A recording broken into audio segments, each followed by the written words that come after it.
Well, hello there, everyone. Welcome back to my channel. I go by One Chief Compadre, and you're watching Chief Stocks TV, where on my channel we talk about savings, investing, and even politics. So I know that the war in Ukraine with the Soviet Union is taking much of the news along with inflation. So I want to do things a little bit different than what I'm seeing online. First, I'm going to go and start with inflation. Now, we all have a clear understanding of inflation by now due to all these YouTubers who talk about the actual definition of it and why is it a concern. But I want to dig a little bit deeper and share some ways to combat inflation. Now, is inflation real? Yes, it is. And it's real due to the feds pumping out money. And the purpose behind it is to get money in the hands of the consumer so they can buy more things and help grow the economy. Without that happening, then the economy will suffer. And I know a lot of people who say that they should have never done that by pumping money into the economy, but they had no choice but to. It's started all the way back from the Great Depression, where they actually had to start pumping money into the economy to get people back on their feet, and then eventually uh, on their feet to start going back to work and continue growing the economy. I mean, it's just basic economics, right? So we have a clear understanding, and with that being said, this could eventually lead to a big bubble, especially in the stock market, where people are using borrowed money and putting it in the stock market, which is causing it to inflate, which eventually could actually backfire. But hopefully that doesn't happen. So, that being said, what can we do to combat inflation? Now, I know due to this crisis in Ukraine with the Soviet Union, we're getting hit at the pump, gas prices. But I'm here to tell you, I'm in my 40s, and as long as I've been living, gas prices have always gone up. I mean, it started in the 70s with OPEC, in the 80s, in the 90s, and even in the 2000s. All right, with Bush, with the World Trade Building being attacked, and then gas prices went up. And then they got on Obama about the gas prices, and he brought it down, but no one said thank you. And then we have Trump, who took um, ownership for the prices going down, which he didn't really do anything to bring them down. And then now they're back up. So we can blame Biden, we can blame Trump, we can blame Bush, we can blame Obama, we can blame Clinton. The list goes on and on. But we can't sit here and complain and point the finger at what a politician is doing, what the president is doing. It comes down to what we can do to help soften that cushion, right? So here's the deal: if you don't have a big family, if you're not using the vehicle for business purposes, where it helps you generate an income, then you should not be buying an SUV or a truck. You should be buying something more economical, a compact car. And it doesn't have to be a Tesla. Just because a car is a Tesla doesn't mean it's good for the environment. Okay? A lot of these Teslas are not all that good. I mean, the battery doesn't run that long. You can't drive as long. They still need to work on the battery. So eventually, once that approved, maybe that will help out with the environment. But until then, it's better just to get a small little compact car that will help you save on gas. Uh, that will help you to save on gas because no matter what, even if they bring the gas back down, eventually the gas prices are going to go back up. Like I said, as long as I've been living, that's always been an issue. It goes up, it comes down, it goes back up, and it does every couple months, every couple of years. So if you're not trying to find ways to get around inflation, you're just going to be hurt by the gas prices and everything else. I mean, everything around us is going up. We know this, but we have to come up with solutions, right? So that's one way to deal with the gas prices is to get you a smaller car, more economical, and less damage on gas. That's the best way to do it. That's how you're going to have to deal with it. Now, other ways to deal with certain situations. Let's talk about grocery shopping.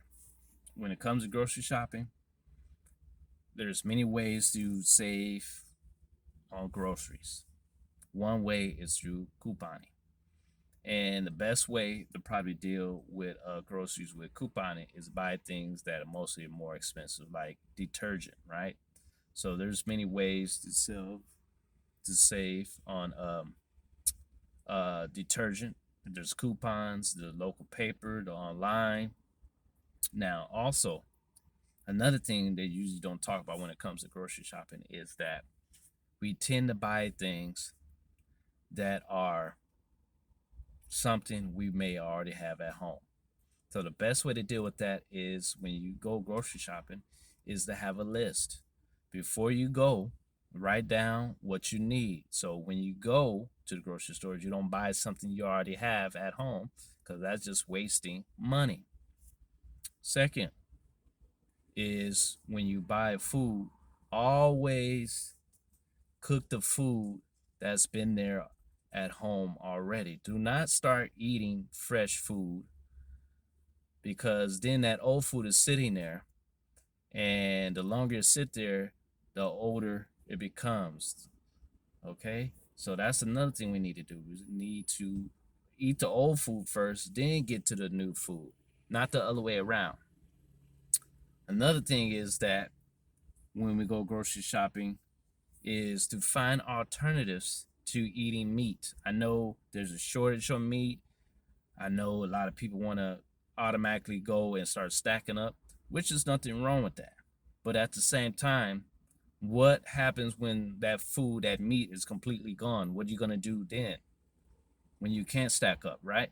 So ways to find other ways to supplement that meat because meat is one of the most expensive items on your grocery bill. So try finding alternatives like vegan. Now, am I saying go all the way vegan and don't eat any meat? No. What I'm saying is try a balance of meat and without no meat. Because then, if all the meat is gone, then you still can live and be comfortable without being feeling like you have to find a way to get to a place that sells meat and doesn't have it. Then you're just stuck and you don't know what to do. But if you already putting yourself in a situation where you already can know where to go and get alternatives, then you're fine. Then when it does happen, when there's no meat, then you can still continue living your life. Now, that will help you with dealing with inflation. Now, as far as a home, apartment, that is something where maybe if you're in a place where you have a home already, then hopefully you can continue with that home, continue to save money. I know a lot of people now are talking about selling their homes, getting the money that people are able to get because there are lack of homes and people are buying homes cash and just an opportunity to make some money. Now, if you're single, all your kids are gone, you could do something like that where you could sell your home, you could sell your cars, sell many things to make a profit. But if you're a person who has a family, have kids, in a good neighborhood, maybe that wouldn't be the best idea. Now, you can start selling a few things. And, if you're sitting around with 5 cars, it doesn't make sense to be driving around with 5 cars. Maybe you need to downsize to maybe one or two, get rid of three. You know, maybe you don't need cable. Maybe you could just stream. Maybe you can get rid of cable.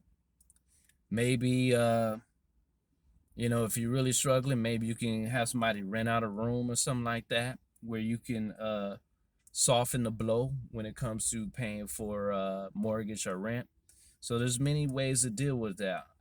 This is all about saving, investing, and politics. So at the end of the day, we got to find ways to combat inflation, find ways to save money so we can pay off debt, get out of debt, because so many people right now are in debt, right?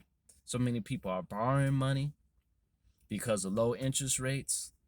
I mean, if you don't need it, why are you borrowing it? Unless you're trying to find ways to make you more money. But at the end of the day, you still owe someone that money until you pay it off. And why you want to go and deal with somebody else's money when you can save your money, invest your money, grow your money, and then you can borrow from yourself, and then you have full ownership and you don't have to depend on anyone else, right? So, what do you guys think? Are these some ways that help you to deal with inflation? Put your comment down below.